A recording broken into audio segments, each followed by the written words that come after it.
Soy el doctor Martín Arrúa. Antes que nada, quiero agradecer a la Sociedad Argentina de Oftalmología y en especial al doctor Arturo Bucharqui por la invitación para participar en el programa del Congreso de la SAO de los 100 años más uno.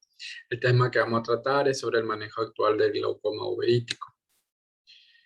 Como sabemos, el aumento de la presión intraocular en la uveitis constituye una de las complicaciones más graves y de manejo más complejo. Tanto el efecto destructivo de la inflamación crónica sobre la malla trabecular como la respuesta hipertensiva a los corticoides determina que un 30% de los pacientes requerirán cirugía. La mayoría de las cirugías filtrantes son de mal pronóstico debido a la cicatrización y falla temprana de la ampolla. Tampoco hay que olvidar que la inflamación crónica del cuerpo ciliar puede producir una hipotonía importante en el postoperatorio. Un 25% de los pacientes con uveitis van a desarrollar hipertensión ocular. A medida que más años tengan de esa uveitis crónica, la prevalencia va a ser mayor. Al inicio de la hipertensión ocular en las uveitis hipertensivas se producen abrotes. A medida que aumenta su intensidad, duración y frecuencia, esto producirá con el tiempo un daño del nervio óptico y del campo visual. Aquellas uveitis que cursan con una hipertensión crónica y recurrente, por lo general desarrollarán un glaucoma inflamatorio uveítico. Esto es más frecuente en uveitis anteriores. No hay que olvidar que estos son pacientes por lo general jóvenes, con nervios ópticos previamente sanos, que toleran valores de presión intraocular elevados y por periodos prolongados. La prevalencia es muy variable. Hay distintas series que clasifican su prevalencia entre 12 al 40%, y eso va a depender de la duración de la uveitis, el uso de esteroides, el tipo o la etiología de la uveitis para determinar la prevalencia de la misma. En cuanto a su fisiopatología, existen mecanismos diversos y complejos que llevan a la hipertensión ocular en estos pacientes. Frecuentemente estos mecanismos son superpuestos y muchas veces contrapuestos entre ellos. Existen mecanismos de ángulo abierto, como la obstrucción y el edema de la malla trabecular, con aumento de la viscosidad del humor acuoso, y mecanismos de ángulo cerrado, como la presencia de sinequias anteriores periféricas, sinequias posteriores, iris bombé, neovascularización del ángulo, como rotación anterior del cuerpo ciliar. Tampoco olvidar que la inflamación del cuerpo ciliar puede producir un desprendimiento coroideo o un síndrome de fusión uveal, lo que producirá también una disminución de la presión intraocular. Por lo tanto, podemos tener mecanismos que aumenten y disminuyan la presión intraocular en los mismos pacientes. Para el diagnóstico es fundamental la gonioscopía. Nos permite determinar el tipo de glaucoma y el mecanismo implicado, así como evaluar el estado externo de la malla trabecular. El VM nos permite diferenciar los distintos tipos de cierre angular posibles, así como el estado del cuerpo ciliar, la presencia de desprendimientos coroideos periféricos. El OCT de segmento anterior tiene el inconveniente de que requiere medio transparente, pero es muy útil para evaluar la capa de fibras nerviosas retinianas, así como la presencia de un edema macular quístico. En cuanto a la etiología, tanto la uveitis anterior, intermedia, posterior panoveitis puede asociarse con una uveitis hipertensiva.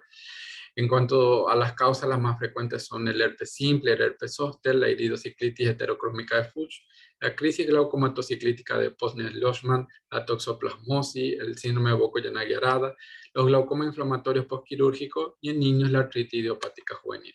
Vamos a hablar un poco de cada una de ellas.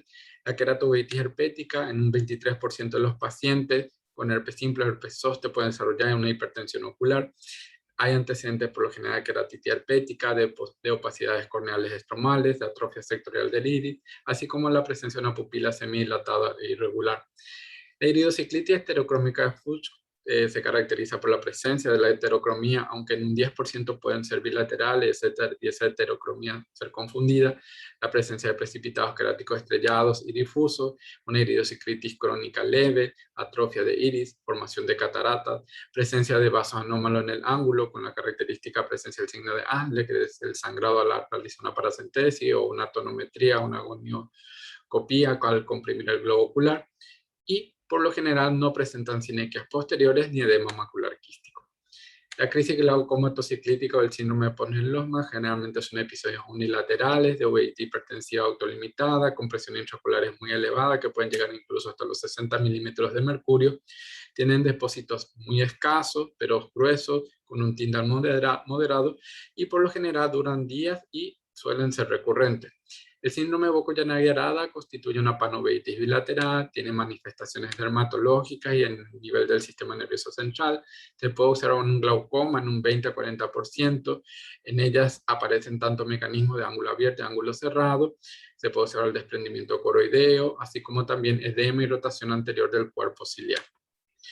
Los glaucomas inflamatorios postoperatorios pueden deberse a la presencia de resto cristaliniano o a una mala posición o desplazamiento de la lente intraocular, su subluxación, situación en surcos, liofáquica y desarrollar un síndrome de uveitis, glaucoma y FEMA. En este cuadro podemos tener las diferentes etiologías que pueden causar una uveitis hipertensiva, así como las características en cuanto a lateralidad, el tipo de depósito, precipitado querático y la atrofia o no a nivel del iris.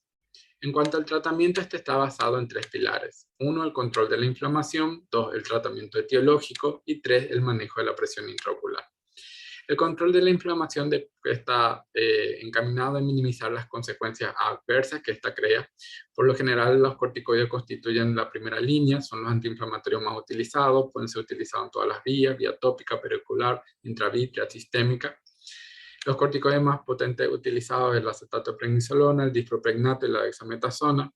Y en caso de que no se controle la inflamación con los corticoides, se pueden utilizar inmunomoduladores biológicos, entre ellos la zatioprina, el metotrexato, el mofetilmicofenolato, el tacrolimus, ciclosporina, ciclofosfamida, clorampicilo.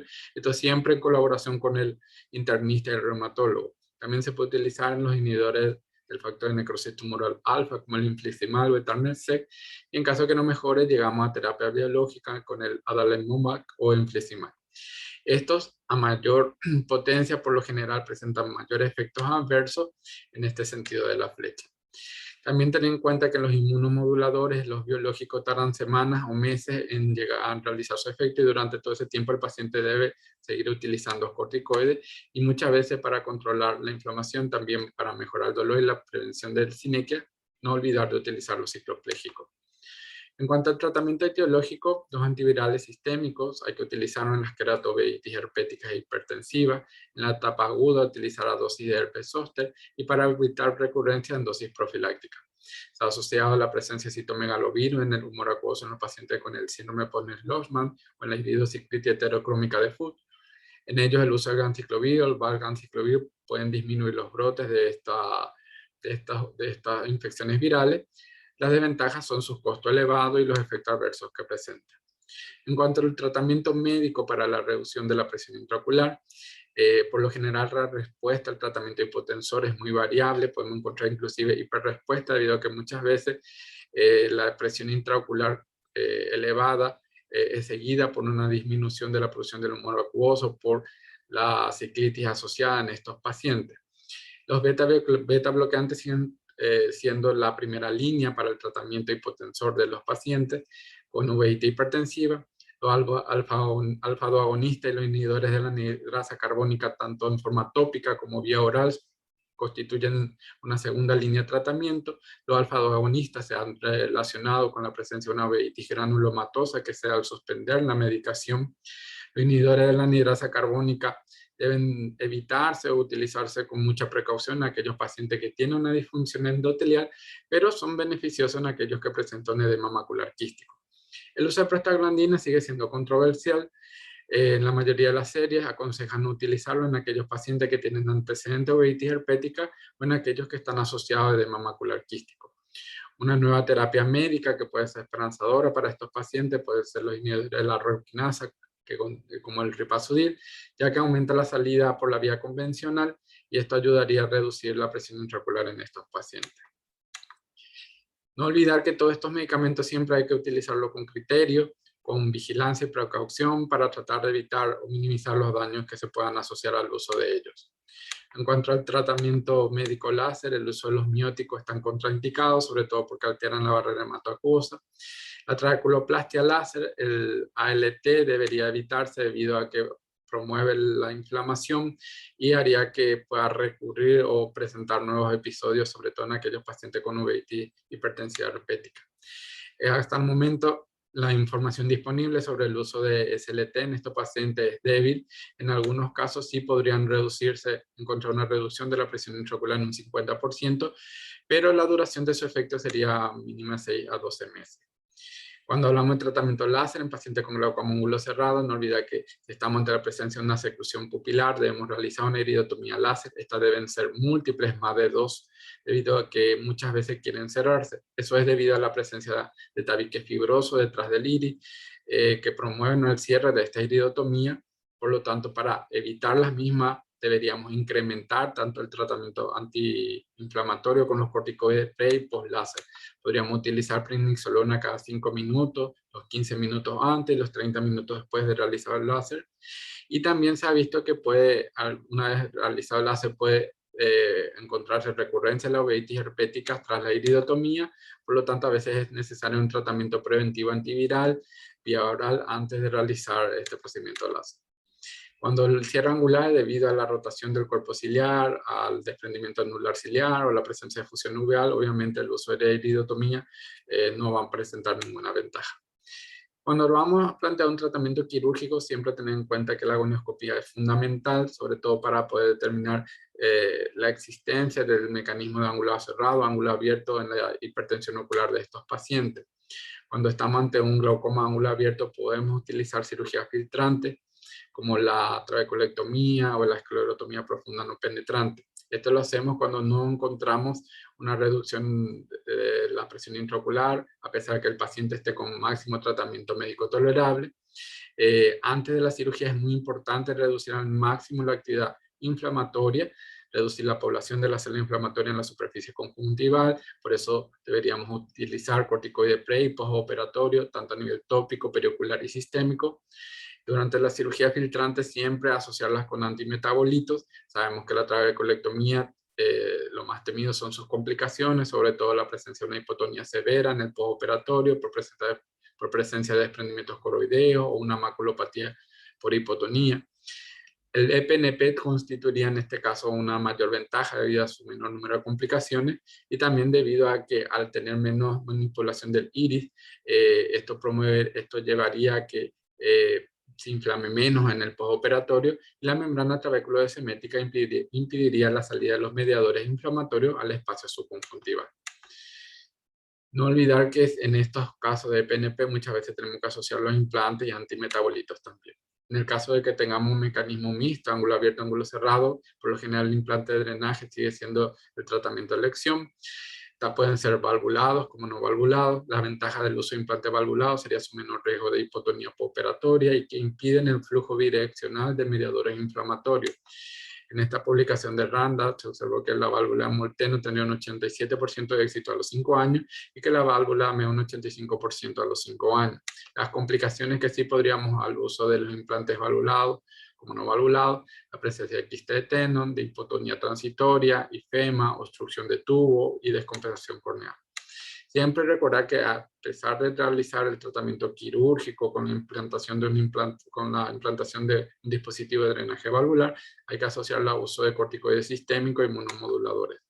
En los casos no valvulados hay varias publicaciones que mencionan que tendrían un menor riesgo de falla, con mayor vida media y supervivencia de la ampolla filtrante en estos pacientes, con mejor control de la presión intraocular. Si bien hay una publicación con una serie a largo plazo para demostrar la eficacia de los no valvulados con respecto a los valvulados.